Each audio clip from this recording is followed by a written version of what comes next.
Hey guys, what is up? This is MZ here. Today we are going through another tutorial in Reason 10 for my summation for Kingston University. Today we are looking at my track Seeing Sounds and Hearing Hex, which is the second track within my EP.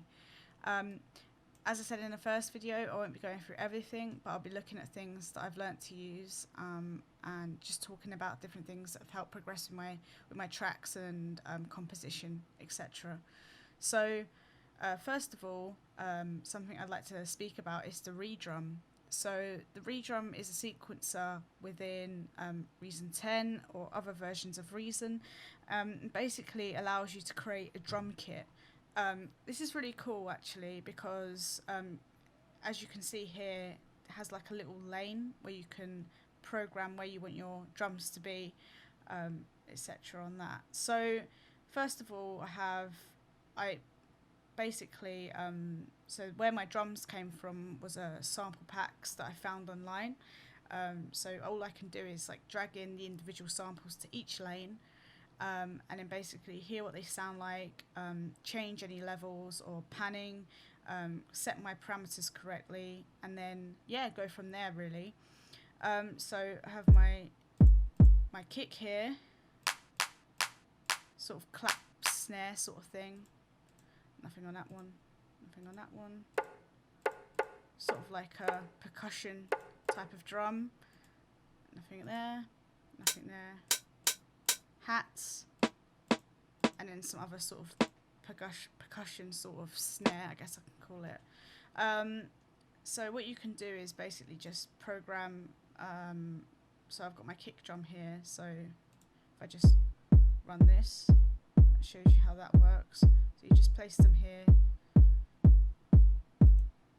and then on the second lane I have my claps, or claps sort of slash snare, I guess I can call it.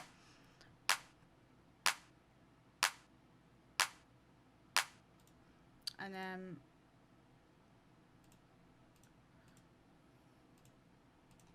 sorry, let me just go through these real quick.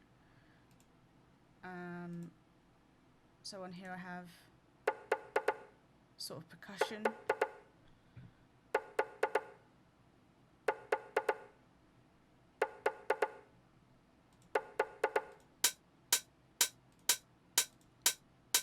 Then I have my hats. Ooh.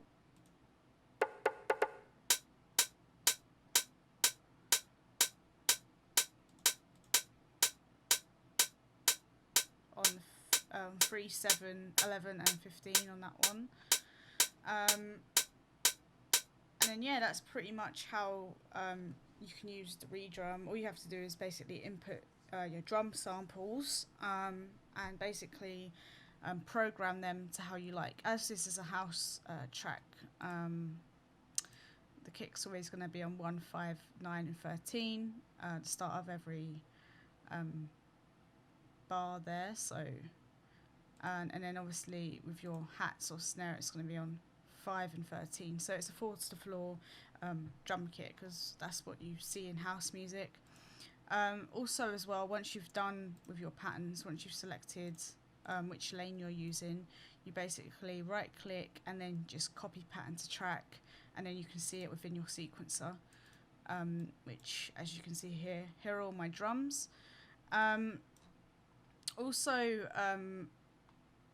Because I wanted to individually mix my drums, I basically, by tab, if you press tab in Reason, you can basically output them to a separate mixer, so you have more control with how you want to mix them, and more control with EQ and etc. on that one. Because you can do this within the redrum. You can change your level, and you can change like some things like pitch and stuff, but I found exporting them to or connecting them to another mixer really helped me mix my drums correctly. And also here I have my Cinco hats, so this is just another drum kit I used.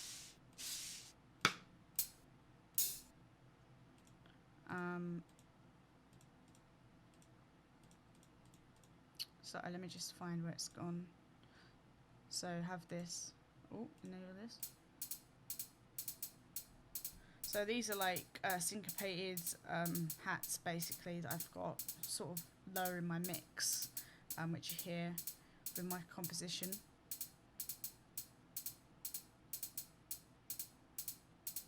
As you can hear that, just stop that and also push that. You always, as well, another thing and reason, you always have to enable pattern section, otherwise you won't be able to hear your pattern back, but always make sure that you turn it off once you've copied the loop to, or copied the pattern to track, because if you have it on still, it will just basically phase with the other drums and create a really nasty sound, basically. So another thing that I wanted to talk about was my bass line within this track. So my bass line is pretty simple. If I play a bit to you, I can solo it.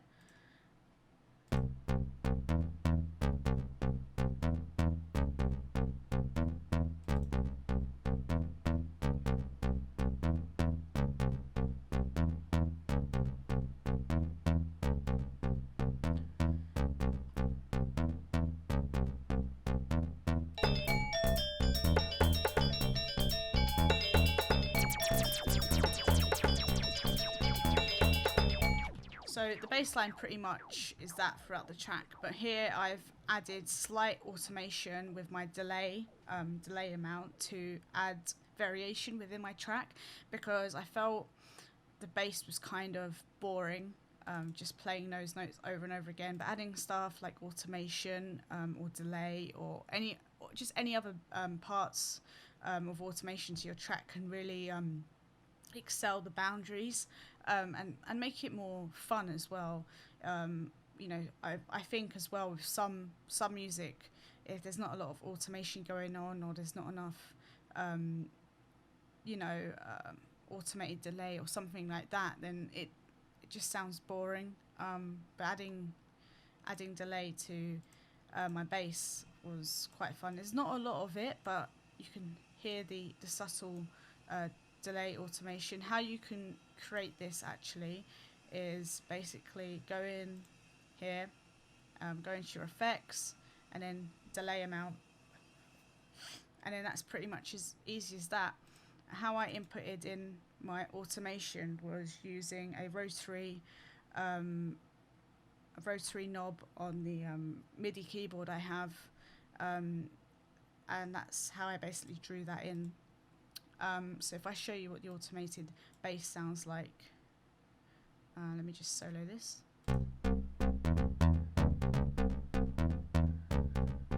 Compared to this.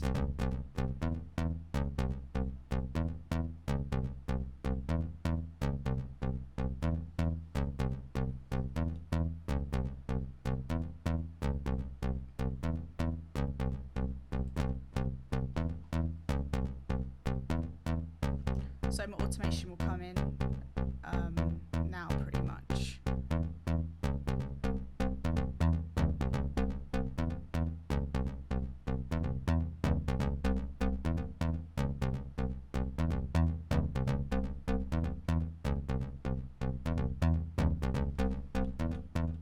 So as you can hear, it just changes it up a little bit, and I didn't want it to be, just the same bass line in my track. I wanted to change it with effects, so that's why I drew in the automation. The delay is quite subtle too, so some people might say it's just quite subtle within the track, or might not notice it that well, but I feel that it uplifts my track and adds some variation to it, rather than just completely leaving a straight bass line in without any effects going on.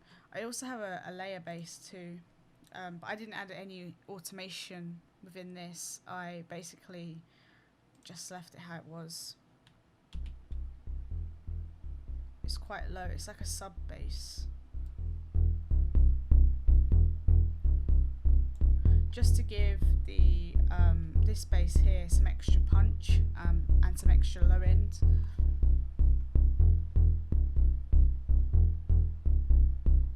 Hear it together.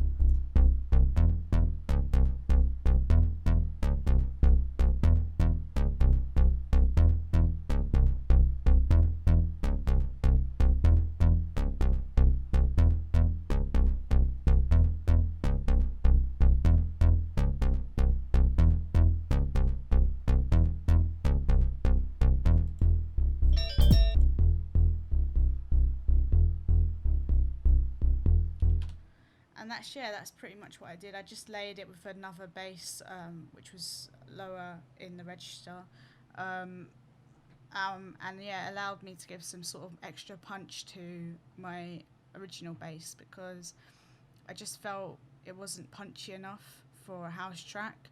And obviously layering is something really cool that everyone can do to either add more punch to their mix, or just try and make sounds louder. But obviously when you go to mix it, don't make sure they're not peaking. And my samples basically came from David Attenborough's field recordings, which he basically went across the world and recorded like different instruments.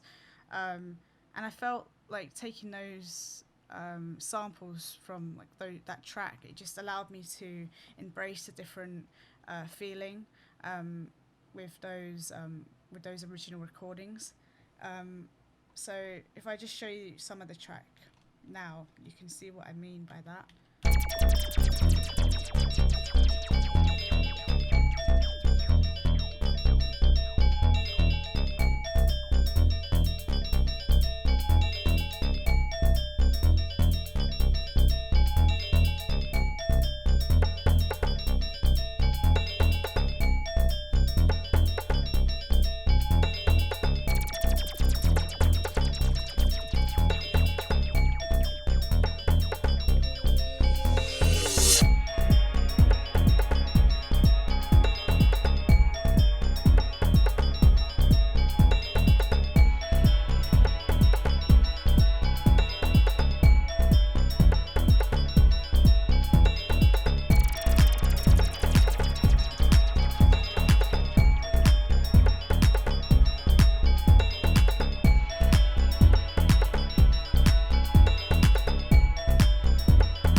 So yeah, I didn't want to play the whole of the track, but yeah, it kind of got to the end because I just wanted to show you the individual samples that I used within these tracks. So what I basically done was imported them into Audacity, kind of the same process in my first video I showed with Illegal Fun, basically imported them into Audacity and created loops. I found with this track it was so much more easier to create loops because they were basically just instruments, singular on their own. So there was no background instruments going on. So being able to sample these was quite easy compared to the first track. So first of all, we have this sample in the arrangement here. So if I solo this.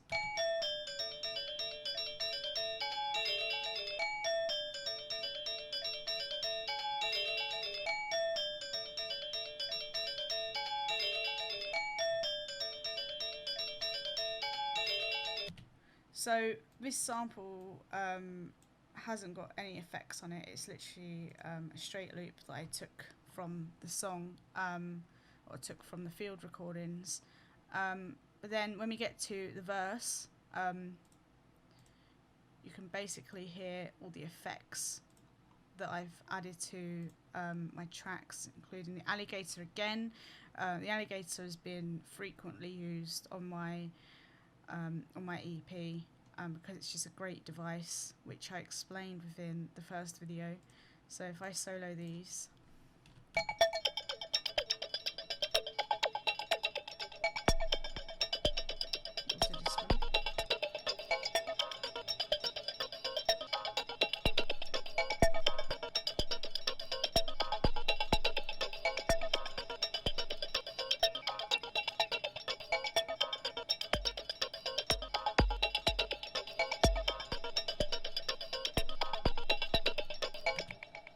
So what the alligator is doing, as I explained in the first video, is literally just is a gate that's changing into free signals, that's changing different sounds by opening and closing, and obviously using the either the band pass, high pass or low pass filters to change the LFO frequency or resonance or envelope, and then our mixing section over here.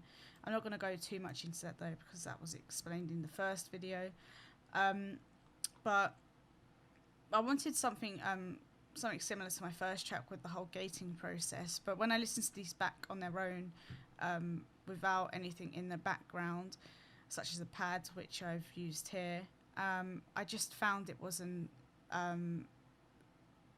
it just wasn't filling the track enough. It just wasn't giving me the sound that I wanted, and it wasn't it wasn't like very punchy in my track. It didn't allow me to progress with it that much. But having a pad in the background kind of gives more of a lead line too, rather than just having these gated loops going on. So if I just quickly solo the pads with these loops, you can understand what I mean.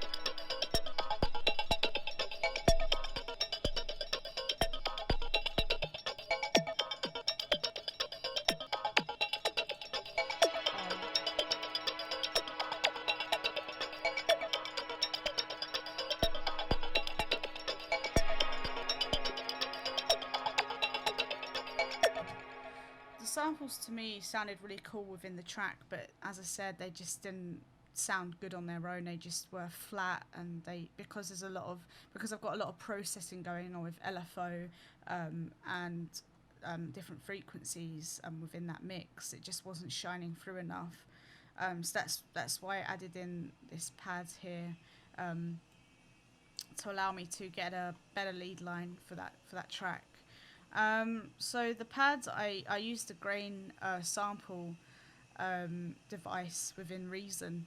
What this basically does is you can import samples into this and uses like grain synthesis and like grain modulation. So you can basically change the length of the sample and yeah, change that length of the sample here. You can change the speed, the jitter, if you want it to be a loop, or you can freeze it. It's a really cool device actually. And also here I've changed the mod wheel, the LFO, to my grain, the pitch, the jitter, oscillator pitch going on there as well, and also a slight delay going on because it has like an effects unit here, which is also really cool. So yeah, that's pretty much for that. And yeah, that's pretty much it that I wanted to talk for this video. If you have any questions, do let me know in the comments about any of the devices I've spoken about.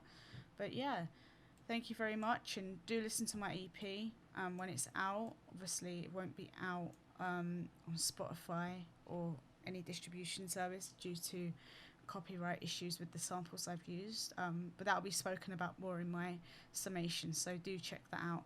But yeah, thank you so much guys, and take care.